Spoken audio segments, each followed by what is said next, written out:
ब्रह्मचारी गुरुकुले वसन्तान्तो गुरोर्हितम् आचरन् दासवन्नीचो गुरौ सुदृढसंहृदः। A press conference. Next, press conference मतलब वार्ताहर लोगों को इकट्ठा बुलाकर किसी प्रश्नों के जवाब देने के लिए या कोई सूचना देने के लिए जो सभा बुलाई जाती है उसको क्या कहते हैं? Press conference. We arranged a press conference for Prabhupada and quite a few reporters came. हमने प्रभुपाद जी के लिए एक प्रेस कॉन्फ्रेंस आयोजित की, उसमें बहुत सारे वार्ताहर आए थे। Swami ji, you are an ascetic. Swami ji, आप तपस्वी हो and you are preaching about renunciation of the material world. भौतिक जगत के प्रति अनासक्त रहना, वैराग्य दिखाना आप सिखाते हो। Yet you are sitting in a luxury in the Hong Kong Hilton. आप यहाँ ऐशो आराम में हिल्टन होटल में बैठे हो हांगकॉन्ग के। Isn't that hypocritical? क्या ये ढोंग नहीं है? Prabhupada started philosophically. प्रभुपाद जी ने तात्विक दृष्टि से उत्तर दिया। First you must understand what is renunciation. पहले जान लो कि पहले वैराग्य होता क्या है। Nothing is ours, everything belongs to Krishna. कुछ भी हमारा नहीं है, सब कुछ कृष्ण का है। What is the harm if Krishna servant uses Krishna's opulence to glorify Krishna? इसमें क्या गलत है अगर कृष्ण का सेवक कृष्ण के द्वारा प्रदत्त ऐश्वर्य को, वैभव को कृष्ण का गुणगान करने में लगाता है? इसमें क्या गलत है? Prabhupada noted that the reporter wasn't satisfied. Prabhupada ji ने देखा कि वो वार्ताहर का समाधान नहीं हुआ था। Look and he took another tact. फिर उन्होंने दूसरा पहलू से बात किया। Personally I am not attached. व्यक्तिगत रूप से मुझे कोई आसक्ति नहीं है। I could live under a tree and be satisfied. मैं पेड़ के नीचे भी रह सकता हूँ और फिर संतुष्ट रहूँगा। The reporters interest increased. वो वार्ताहर का रुचि बढ़ गया प्रभुपाद से सुनने में। With the mention of living under a tree, जैसे प्रभुपाद जी ने कहा कि पेड़ के नीचे रह सकता हूँ। Perhaps he had a human interest story. ऐसा लग रहा था कि वो वार्ताहर मानो ऐसा ढूंढ रहा हो कि मनुष्यों के क्या क्या इंटरेस्ट हो सकते हैं, उसका एक स्टोरी मिल गया उसको। बट प्रभुपाद एडेड, किंतु प्रभुपाद जी ने कहा, if I was living under a tree and call a press conference, अगर मैं पेड़ के नीचे रहता था और ऐसी प्रेस कॉन्फ्रेंस बुलाता था। Prabhupada paused for a moment to allow the situation he was describing to capture the reporters' minds. ये कहने के बाद प्रभुपाद कुछ क्षण रुक गए ताकि वो वार्ताहर जो है वो जो परिस्थिति प्रभुपाद वर्णन कर रहे हैं उसको ध्यान से गौर कर पाए।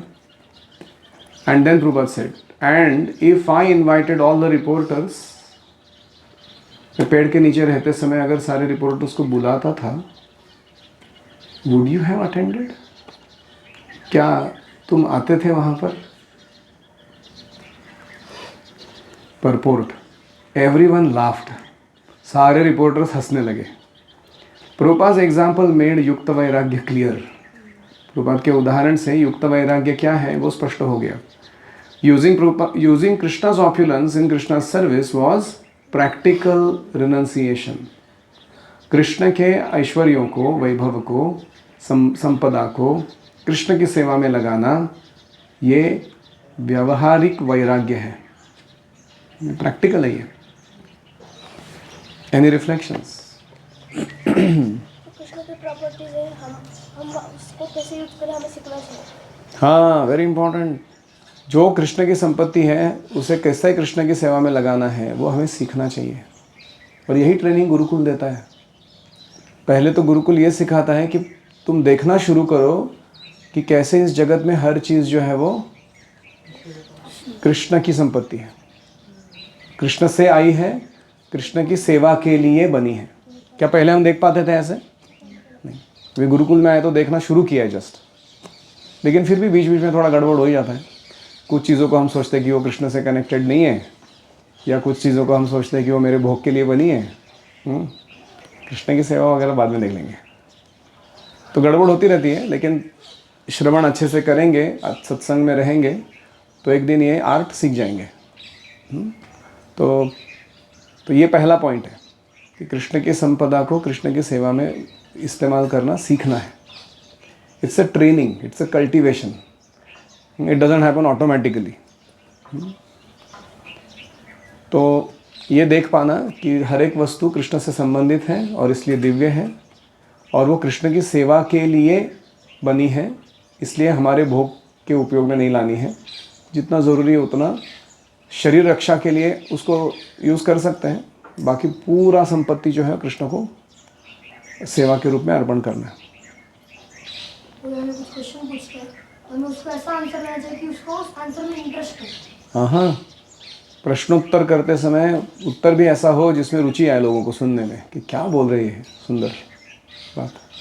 प्रभुपाद जी को किसी ने चेक दिए तो चेक को सामने रख के फोटो निकालते थे, बोलते थे सारा मैं भगवान के सामने लगा हुआ। कुछ नकली गुरु बोलते थे मेरे को पैसे नहीं चाहिए, वैराग्य निकालते। प्रभुपाद जी को अगर कोई पेचेक मतलब पैसे देता था तो प्रभुपाद जी वो भी स्वीकार करते थे, बोलते थे कि इसके साथ फ़ोटो निकालूंगा और उसके बाद मैं इसको कैसे कृष्ण की सेवा में लगा रहा हूँ वो भी सीख लो। कुछ गुरु होते हैं वो ऐसे पैसे को छूते नहीं, वो ड्रामा करते हैं बहुत बड़ा कि मैं तो बहुत ही वैरागी हूँ। और कोई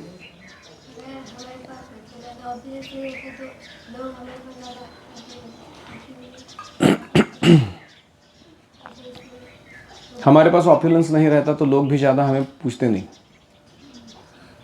हाँ, तो so what are we to do, उसके आगे क्या?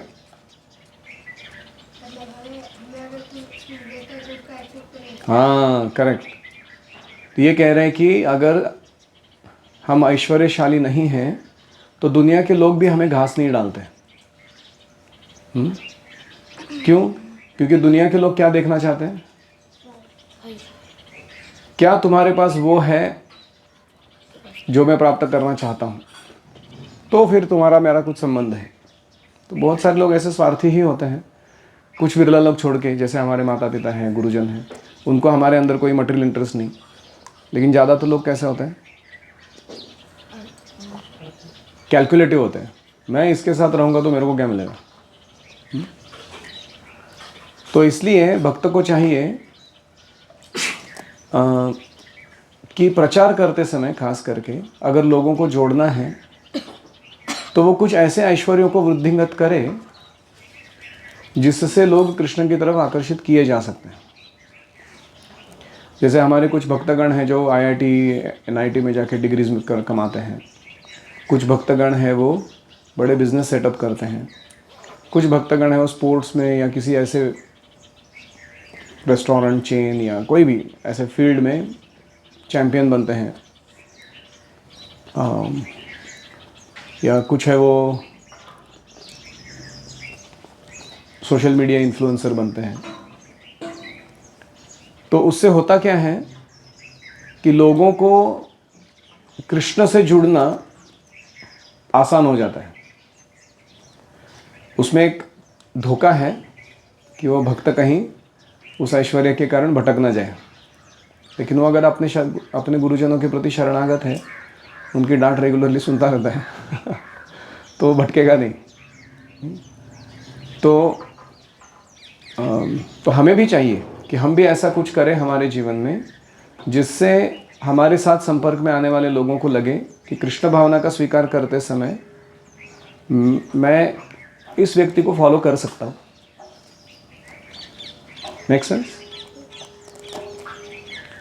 अभी कुछ ऐसे लोग हैं जैसे गौर किशोरदास बाबा जी महाराज या षड गोस्वामी, वो बड़े बड़े पोजीशंस में थे, स्पिरिचुअली बहुत एलिवेटेड थे, लेकिन जानबूझ के खुद को कैसे रखते थे? एकदम फटीचर जैसे, ताकि ऐसे लोगों से पाला पड़े ही नहीं जो स्वार्थ बुद्धि लेकर उनके पास आ रहे हैं। तो वो भी एक इंटरेस्टिंग एग्जाम्पल है। लेकिन उनके पास दूसरा वैभव था। क्या था वो? कृष्ण प्रेम। उनका वो ऐश्वर्य इतना तगड़ा था, वैराग्य विद्या निज भक्ति योगम शिक्षार्थमेकम पुरुषः पुराणः श्री कृष्ण चैतन्य शरीरधारी कृपाम्बुदीयस्तमहं प्रपद्ये। तो वैराग्य विद्या, रिनंसिएशन एंड नॉलेज, निज भक्ति योगम एंड प्लस डिवोशनल सर्विस, ये 3 बहुत पावरफुल कॉम्बिनेशन है। अगर आपके पास विद्या है, रिनंसिएशन है और भक्ति है, you become attractive in the eyes of everybody. आपको दूसरे कोई वैभव कमाने की ज़रूरत नहीं पड़ती। तो इन पर विशेष गौर करना चाहिए, वैराग्य, विद्या, भक्ति yoga. Any other reflection? Thank you very much. Om Hare Krishna Krishna Krishna Hare Hare, Hare Rama Rama Rama Hare Hare. Srila Prabhupada ki jai. Hare Krishna Krishna Krishna Hare Hare, Hare Rama Rama Rama